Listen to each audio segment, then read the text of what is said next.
Okay guys, hari ni kita ada trip di Kajang bersama kru WNT. Package yang diorang ambil adalah package 3 tan, iaitu RM750. Dan pekerja hari ni ada 4 orang.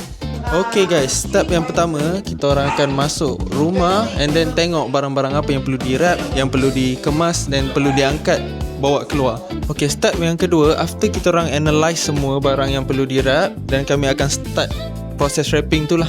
Step yang ketiga, lepas kami dah wrap barang-barang tu, kami akan kumpulkan di luar macam ni. Kami akan susun cantik-cantik sebelum dibawa turun ke bawah. So, after kita dah wrap dan kumpul barang ke atas, kita akan bawa turun dulu, letak kat sini. Kita akan susun dulu sebelum dibawa naik ke lori. Okay guys, step seterusnya, kita orang akan angkat barang-barang ni semua, bawa naik ke lori dan susun cantik-cantik.